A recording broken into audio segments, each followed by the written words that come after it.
Hello, everybody. So I have some new vocabulary words for you. The first words I have are parallel lines and transversal. So parallel lines you're probably familiar with. It is two lines that never cross. So you have to have a pair of them. They're parallel if they never cross. You could think of like railroad tracks, something like that. And a transversal is a single line that crosses over two parallel lines. So it can cross like that, or it can cross at a different angle, but it's just a single line that crosses over two parallel lines. That would be a transversal. All right, a few more words. If you hear the word exterior, it means outside of their parallel lines. So for example, I'll use blue. If these are our parallel lines right here, the exterior in blue would be all of this space out here, and out here. That is going to be your exterior. If I say interior, then what I'm referring to is actually all of the space inside the parallel lines. So all of the space in here would be your interior of your parallel lines. If I say alternating, then that's actually referring to that transversal. So alternating means on different sides of the transversal. So for instance, if you had something on this side and then something on this side, those would be on alternating sides of the transversal. But if I say same side, then that means that it's on the same side of the transversal. So if you look at this transversal line, this smiley face and this smiley face are actually on the same side of that transversal line. All right. This is going to be important in just a moment. We're going to start naming and classifying pairs of angles. All right, so here are some parallel lines. When you cross a transversal over them, there's actually 8 angles that are formed. There's an angle here, there's an angle here, there's an angle here and here, and then there's an angle here, here, here, and here. There are actually 8 angles that are formed, and there are some names to these angles that we can classify them as. So let's start with angles 1 and 4. So angle 1 and 4,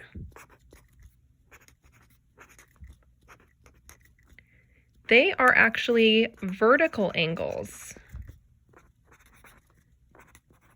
And what that means is they are congruent to each other. And they're also across from each other. They're formed by 2 crossing lines and they're across from each other. So let's get that out of the way. Those 2 would be vertical angles. But now let's look at angle 1 and actually angle 8. So if you notice, angle 1 is an obtuse angle. So is angle 8. It actually turns out that these are the exact same angle and they actually have a name. It's not vertical though. So you'd say that angle 1 and angle 8, now we have to look at those new vocabulary words. So if you look at both angle 1 and angle 8, they're outside the parallel lines. So you'd use exterior. And then look at the transversal, the pink transversal line. They're on different sides of it. Angle 1 is on the left and angle 8 is on the right. So you would actually call them alternate exterior angles.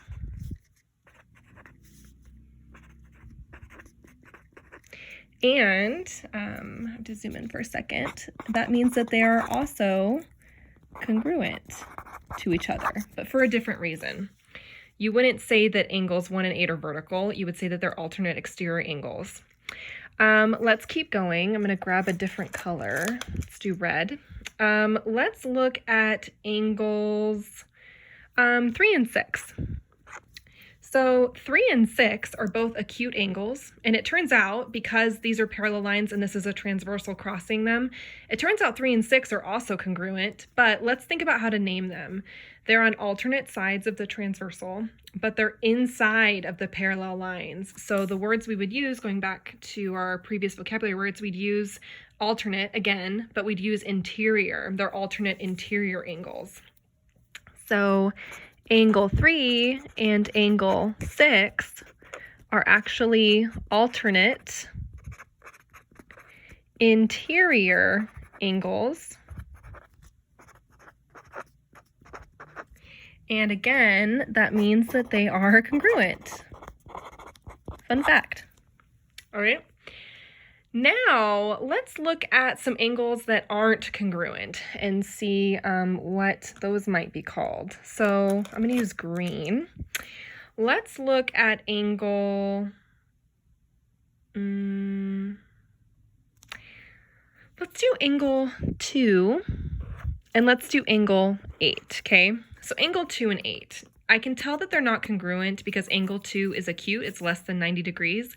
Angle 8 is obtuse, it's more than 90 degrees. But here's something kind of cool. Angle 2 and angle 7 are those alternate exterior angles, which means that they're congruent. So angle 2 is the same as angle 7.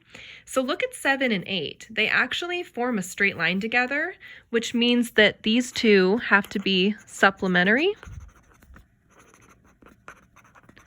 because they are adjacent to each other and form a straight line together. So if 2 has the same measure as 7, then 2 and 8 have to be supplementary. So they're not actually the same angle measure. They're supplementary, which means that they make 180 degrees together.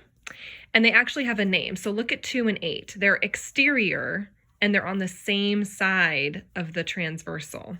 So what you would say is you'd say angle 2 and angle 8, they are same side exterior angles, and they're not actually congruent.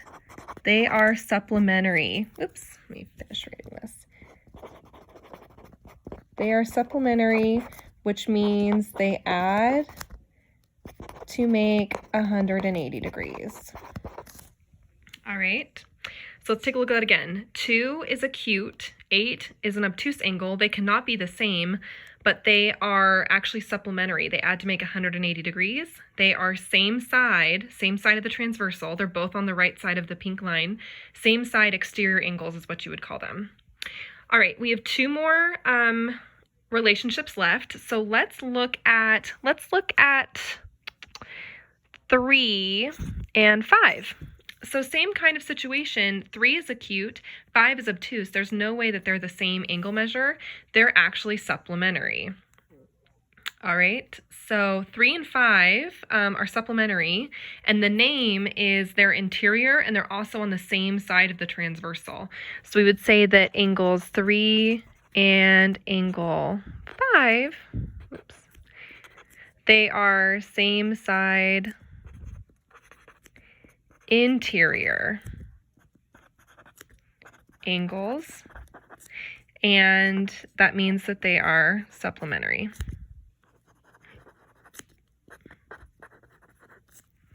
So when you're looking at parallel lines and a transversal crossing them, there's just this cool way of figuring out certain angles, if they're the same angle or if they're supplementary to each other.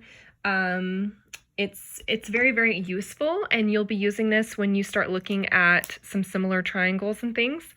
One last thing, there's actually a relationship that doesn't apply to any of these, but it's very, very important. Let's go ahead and look at angle 1 and angle 5, okay? Do you see angle 1 and angle 5? So let's go through our list. They're not vertical angles because they're not across from each other. They can't be interior angles because one's on the interior, one is on the exterior. So they can't really be any of these, right? They're not both interior or exterior angles. One's on the interior, one's on the exterior.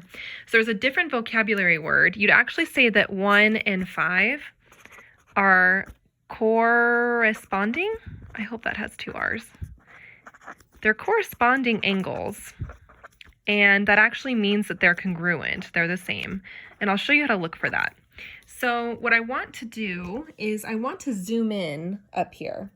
Angle 1 is in the top left corner. So it's above the first line that was parallel, and it's on the left side of the transversal. It's in this top left corner. If I go down here, 5 is also in this top left corner. So these are in the same location if you compare it to the other 3 angles that they're with. So they're corresponding, they're the same. That also works for angle 4 and angle 8, because 4 is in these 4 angles, 4 would be the bottom right. So would angle 8 down here. They're in the same location. So those are also corresponding. So really quick, what angle do you think corresponds to angle 2? Why don't you think about that? What angle down here is in the same location as angle 2? It ends up being angle 6, and that means that these have the same measure. They're congruent. So whatever angle 2 is, if angle 2 is like 80 degrees, angle 6 would have to be 80 degrees. It'd have to have the same measure. So these are the main angle relationships. All right, and I will zoom out really fast so you can see all of the vocabulary. I hope this video helps. Especially when you go to start determining similarity in triangles. I will see you in the next video.